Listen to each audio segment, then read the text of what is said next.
It's another Tom's Take. Coach Keyton Crawford here on the Crawford Podcasting Network, out here at the Grand Traverse Pie Company, corner of Hagedorn and Grand River in East Lansing, a stone's throw from Michigan State University.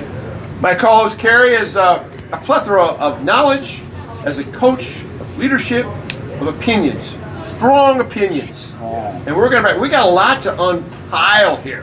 What a big time sports weekend. Okay, let me just state this. I love living near a college town, a major university like Michigan State. So I go pick up my wife. She was in Chicago, takes a train in. You know, this is I picked her up maybe an hour after the Michigan State Carolina game ended, and I'm driving down Harrison, I kind of drove through East Lansing to get a vibe, and people walking out in the bars. I mean, and then there's the hockey game was going on, and congratulations to Michigan State. They beat my Wolverines. And the high school girls basketball tournament was going on, and the people are watching the NCAA. I mean, this is what I like to see. Vibrancy, sports. That's why I love living in a major university town. The only thing that could have made it better, just here in general, is if it would have been like maybe 55 or 60 degrees, just a little bit nicer. And let me add something else. Been so many more people just out. Jenison Fieldhouse. Okay. Hey, hats off Gary Snellberger, our star PA announcer, the voice of the Big Ten Championship. Michigan State University crowned Big Ten champs. And did you see Jenison Fieldhouse? It was packed. Unbelievable. It was packed.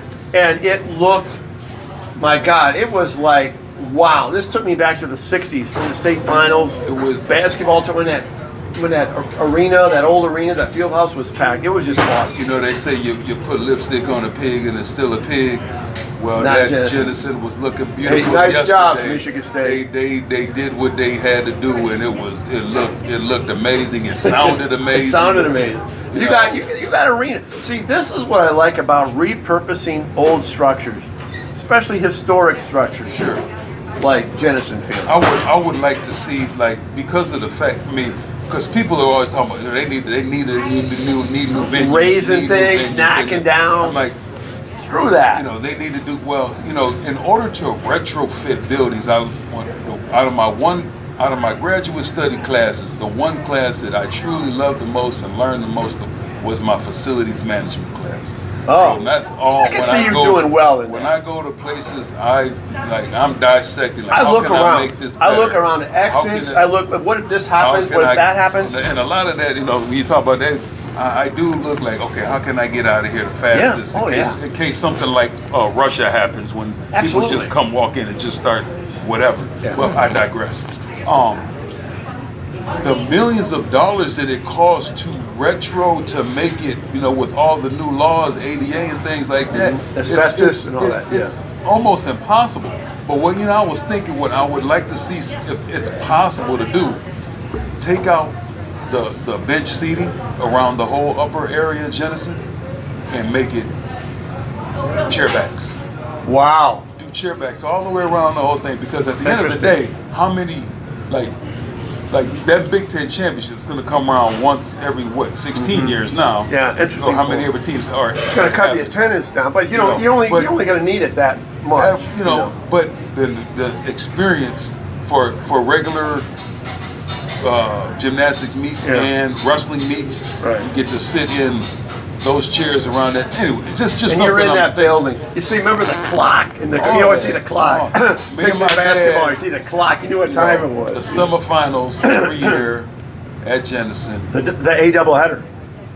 Set behind in the corner when Mark Harris hit the jumper for Flint Central from like half court, three-quarter court. Yeah. We're sitting right behind it. My dad. I can remember like it was yesterday. My dad grabbed my leg. Joe, it's in. It's going in. Swish. You Mark Harris, stuff like Flint Central, probably the most saddest story in terms of underachievement. As far as what he could have done. Didn't follow. You talk about digressing. We're digressing. Yeah. Let's get into Michigan State basketball. Okay. this loss ended up being a 16-point craziest game. When you really, when you break it down, Michigan State looked like juggernauts jumping up. And it's like, look, I mean, I'm watching it like, damn, this team's going to Phoenix. He's going to get out of everybody LA. Hitting shots. Yeah, Maddie's hitting shots. Yeah, they look totally in sync. But it's a microcosm of the season because you go from that, and then all of a sudden, North Carolina goes on a 17-0, and then that was a 9-point deficit at halftime. So you're talking about a 23-point swing, and then they come out in the second half. They cut that sucker down to 2. Right now, and then there's another run. And then it was. But I thought it truly was a microcosm of the season. This is the strangest. I'm not saying it's a bad season, but it's the strangest Michigan State basketball season I can ever recall of literally a roller coaster ride. They never could get over the hump, as Izzo talked about. Right. In that, and by the way, I recommend you can see this on WILX, some of these other places. Tom Izzo in that post-game scrum, the media scrum, up against the wall, and I've scrummed around those kind of things, and especially after a loss. I tell you what, it is what I love about Tom Izzo. I mean, how he addresses the media off a loss. I mean, he's so transparent. I'm just throwing that nugget out. Anyway, but what were your thoughts on Michigan State? Like you said, it was truly just it was the Baylor game, and then yeah, when they looked like NBA style team. And then James Madison. Well, James Madison proved a lot of people. Well, no, right. I'm not saying that. But they were 1-21. But they had a drought in that game. Like the Ohio State game. They got turned over against James Madison. The Ohio State game at home, like just nothing. Wisconsin game at home. Exactly, and it was just so frustrating because once again, the people that you needed to step up failed to step up. Tyson Walker stepped up.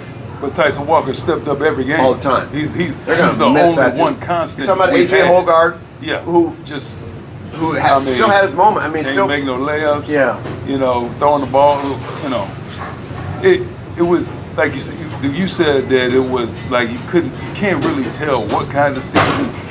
Like you're glad that it's over, but you're mad that it's over. You're never glad that it's over. It hurts. I mean, and I can't relate this year. I can relate the past years. But when your team's eliminated in the NCAA tournament, man, it's a punch in the gut because you have all these visions of grandeur that you're going to get to the Sweet 16. But they have sucked the life out of you. Just give me one more round. You're always asking for the life out of you all year, though. That's true. By playing up and playing down and not playing to the potential, again. All that stuff doesn't mean anything at the end of the day, but this was a preseason number 4 team in the country with senior guard leadership and, should have enough people to not be, what were we, 11? No, 9 seed. 9 seed. But I mean, that's where you wanted to be. I told Rico Beard about it. He said, I don't want to be an 8 or 9. You got to play 1, but you got a shot at 1. And I don't care if it's in Charlotte. I mean, Michigan State have to play them eventually. Yeah, you're going to have to play them eventually, and sometimes you can catch. You catch a 1 seed in that set. In round 2, it's hard to get out of the first week in NCAA for all seeds. It really is. And getting the Sweet 16. And so following the Michigan State game, I'm watching my everybody's team in the Oakland Grizzlies, and I'm Greg Campy, amazing guy. I love him. And Jack Goki, the guy that was the star against Kentucky, and I saw one post. Everybody's making their comments about him. He looks like an old man and everything. He literally did. And this was somebody mentioned this. He looked like the guy who built your back deck with a cigarette hanging out the corner of his mouth. You know what I mean? He's this all-American. He had the Eddie Munster going, and the just banging threes. But I know he parlayed that into a tax slayer commercial and got paid. I know that. He got paid. Just that quick, making a commercial in the ballroom of the hotel. Let's get this money. He's getting, I'm not mad it's at all. funny because after the game, he's getting all his accolades. His teammates are saying, you're all these guys from Kentucky. They're going to the NBA, and you're going to be selling insurance next week. The only thing I could even say negative about that whole situation when he said, "We're not Cinderella." No, yes, you are. Embrace it. You know what? Embrace it and it's take it. funny you say that. It's funny you say that. I get where he was coming from. Absolutely, because he don't maybe want in to. their mind, they have as a 6th-year senior. Yeah, I get it. No, but just maybe you're not. right. But Embrace it. Okay, yeah, we're Cinderella. We're Cinderella. Okay, we're going to be put the at glass midnight. slipper on and go all the way to Final Four Exactly. like FAU did. Yeah, this was like the FAU. I felt this was an FAU, and doggone it, Just finish that end of the game. You just wanted them to win so bad. At the end of regulation, I go. That was missed opportunity. Because I was doing so. Yesterday, I mean, okay, yesterday was like the busiest, craziest day for me because I drove the young people from Everett down to Eastern Michigan for a track meet. Gotcha. So I got my phone. The Huron Relays, they still call it? Huron Relays. They still call it that? 67 years. Oh my God, they that's just classic. redid their surface a year or two ago. Right. They had a flood or whatever. Yeah. It was nice, and the kids did well. So, but I have my iPad. I'm watching West Bloomfield and I watch Ishpeming. I watch the girls state championship. I'm watching that where I could get the service to work right, whatever. Yeah. But then like, okay, you gotta make sure we're home. I kicked the Xfinity on. The games came on at 12. Yeah. And I'm trying to follow. And I said we gotta be home by 5:30. Michigan State game. And then trying to see what the Gymnastics was doing. So much stuff was going on. It was great just weekend amazing. Here. Oh. If you couldn't find, and then I'm like, my buddy texted me like, hey, where you watching wrestling? I'm watching at home, man, because I got to go between basketball, I got gymnastics, I got a hockey game coming on. I'm sitting in front of my own TVs tonight. Yeah. I ain't got time to be no place else. Bothered with Not other watching people. 48 hours. You're watching the NCAA. Just Sports. gymnastics, hockey, that hockey game. It's great hockey. My goodness. I'm not a hockey guy. I had it on monitor too. I'm watching NC2A on my audio, but on monitor too, I'm watching it. I want Michigan to win, obviously. Of course. And and they're still going to make the tournament. Sure. But I go, wow, this is a throwback to the Ron Mason days when Munn was my buddy crazy. texted Was me. the place to be. My buddy texted me. He said, "Jell, it's so loud in here. I can't even. You can feel the pressure in your body. Sure. Is so loud in there." And then he said, boom. As soon as the puck dropped, Michigan puts one in the net. Like, oh, here we go. But the thing of it is, it's such a it's a hard sport to watch. It's such a fragile game to watch. Oh, because the puck luck thing. One flip, boom. I mean, Michigan had 2 goals disallowed, which, I mean, rightfully so, whatever. The one goal Michigan State got, I still don't know if it was, they said it went in there, but whatever.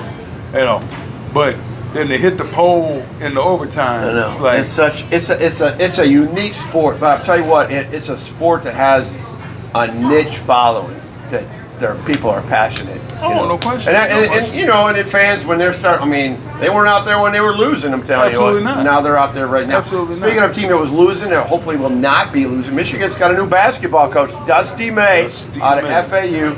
Great hire. I know everybody says, it's always great. Everybody says, no, it is a great hire. It's a great hire in this regard. This guy went to FAU. He'd been an assistant, and for 6 years, 6 winning seasons. He was assistant where? Same place? Oh, all over. He's been all over. Okay. Alabama. He was a manager in Indiana. He didn't play college basketball. And I go think back to Jay Billis said, you want to hire somebody, hire a manager of a college basketball. What's my man, Frank? NBA coach. Oh, yeah. Frank. Another Indiana guy. Never played ever. Yeah, Bobby Indiana guy. Knight's guy. Right. Okay. So anyway, this guy won 35 games 2 years ago. Took him to the Final Four. But I think he's a fundamental base kind of guy, which they need. He's got a big task in front of him. He doesn't have any players. He doesn't have any players. They're all gone. They're all gone. But he might bring 3 of his guys from FAU up here. So that's a quick fix now in the portal. Especially basketball. Yeah, especially you can fix that. Yeah, you can fix it. So anyway, there's hope for Michigan basketball. But it's like when they start winning. All those empty seats that were, at the end of the season, they'll start filling up. You start winning. Winning's what the bottom line is. Everybody loves that's a winner. what hockey is out here at Michigan State. And anyway, a good weekend for Michigan State. They won 2 Big Ten championships in gymnastics and hockey. Right, well, they won the regular season hockey. Then they won the tournament thing. Yeah. But both Michigan State are going to go on to the NC2As. And it's going to be interesting how that plays out, because there's once again, you're playing teams in the Northeast. 16 teams in hockey, I believe. Yeah, I think you're right. Anyway, so that's the foul. But Michigan State basketball fans, I want to, the fact that you're ripping on Izzo, I've seen it on some of these platforms. People are sending me message board messages, and it's like, Jesus, good Lord, watch what you wish for. I'm a firm believer in that. He ain't going anywhere. He ain't going anywhere. He's bound and determined. Be careful what you wish for. Yeah, absolutely. Do things maybe need to be tweaked a little bit? Of course, everything needs to be tweaked a little bit. How are you doing things? All that needs to be looked at. And I'm sure he does that every year. Yeah. It's not dumb. That's why he's been in 26 straight tournaments. Right. They'll figure it out. They will. And I mean, I think the usage of the portal, it's like John Calipari at Kentucky. He's saying, well, I got 18-year-old kids going against 25-year-olds, and that's not true. But I mean, I think you got to have a combination of portal kid. You have to have maturity and leadership. And that would be your fault, John Calipari, because you're at Kentucky. You can go get whoever you want to get. You have a brand, and plus, sells itself. And I'm sure their collectives have quite a bit of money. $9 million. You're making $9 million. Greg Campy's making $400,000, and the $400,000 guy, $400,000 a year guy beat the $9 million a year guy. and for the most of the game, they was getting out coached too. Yeah. So that would be interesting. Okay, last question. Okay, moving forward. Now your team is out of the NCAA tournament. Does that simmer your enthusiasm watching the NCAA tournament? But you're such a sports fan. No, I'll be watching today. Like I said, Northwestern playing UConn. Could be the upset. Boo Booey. Maybe Boo Booey hits the jumper that sends UConn home. I'll tell you what. Yeah. Would that be the 7th, 8th year senior Boo Booey? Would that be crazy? I don't see it happening. I don't. UConn is a juggernaut. They got the big man. They got the big athletic guy. I don't see it happening. But Purdue plays Utah State. That's why they jumped the ball up, because anything can happen. Yep. And who would have thought Oakland would beat Kentucky? Yeah, that's true. But that's why. Anyway, you know what? But to just that question. So I know you didn't, but Friday, girls basketball. Yeah. The Twins from West Bloomfield. Yeah. Playing Rockford again, which should have been the championship, which I talk about. Mitch Lyon's daughter's on that. Yeah, Rockford. she does. Yeah. So and she was great probably player. Well, they had another girl that was really good player, another female. She was playing really well too, but she fouled out, ended up kind of hurt her. But up 3, girl went to the line, banked 2 free shots with like 5 seconds to go. West Bloomfield, they passed the ball in. I'll say it's a Hail Mary, whatever. Shots up, banks it in to tie the game. Yeah. And then West Bloomfield wins in overtime, which is basically a championship game, because they beat Grand Blanc easily, because Grand Blanc beat Belleville.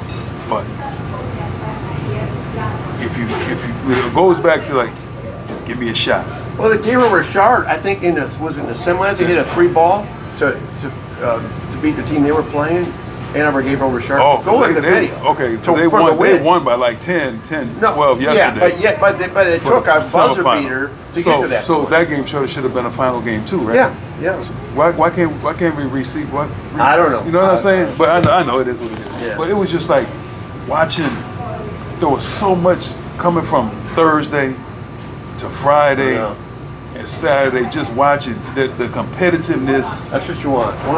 Watch people competing. Just compete and go and watching the kids compete yesterday at the track meet. People just doing stuff and then getting home and watching the wrestling and seeing the gymnastics. It's at home. You got to hold, and the girl, one of the girls, she kind of wavered on the beam, but then the other one got up there and bam, 9 point, whatever. So watch some highlights at Big Ten Gymnastics. I mean, these are extraordinary. Unreal. And it's just like, if you couldn't find something, then like I said, in the hockey game, 1-1, 2-2, back and 3. I mean, it was 4-3, 4-4, and then it took so long in overtime. And I said, you're straight. No, this is stressful. This is stressful, because like you would get them championship games, let me get up 3 goals, and so I could just kind of enjoy it. Nah, you're gonna sweat this one out. But when you win a game like that, it's all the sweeter. but you got to go through the crap. But you got to go through that stress. It's like the overtime against Alabama and Michigan. I mean, the jubilation when there was more jubilation in the Alabama game on that fourth down stand than there was in the national championship game against Washington. That game was over. Because the game was over and they won the national title, but it's because it's that moment. That stress is a fan where you have no control over it. You have nothing to do with the game. Just sitting there watching. You're just sitting there taking it.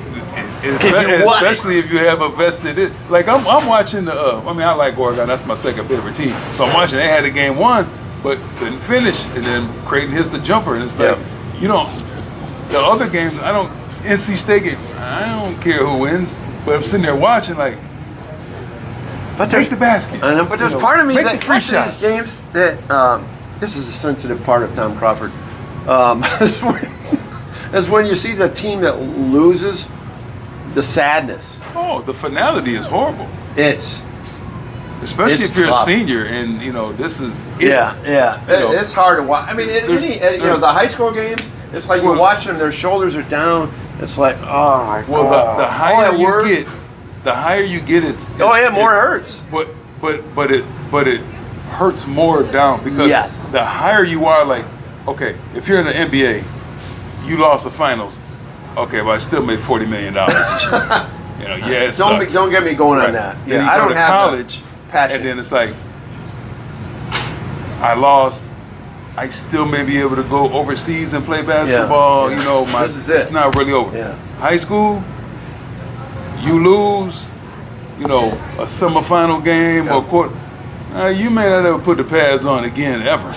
Mm-hmm. You may never shoot another basket. Or if you're basketball, maybe you're playing in the city rec ball. The finality. The Charles Barkley says like, there's only one team gonna be happy at the end of this. That's true. That's a really valid point. But still getting there. I mean, if Oakland had gotten to the Sweet 16, that'd been like getting to the title game. I told my wife, I said, I think in just my opinion, I would retire right now. 40 years, I beat Kentucky. Nice round number. 40 years, I've just He's got a membership at Oakland Country Club. He can just go out and hang out with us. And they'll give him a job somewhere, liaison or something, give him a couple $100,000 a year. You have to have purpose. You have to have purpose in life. That's still his program. He built it. Okay. You know what I'm saying? Yeah. But if he'd have made it to the Sweet 16, I'm definitely retired. I'm good. I'm good. I mean, because if you love what you do, you never work a day in your life, and he hasn't worked for 40 years. Is true. According to him, great camping.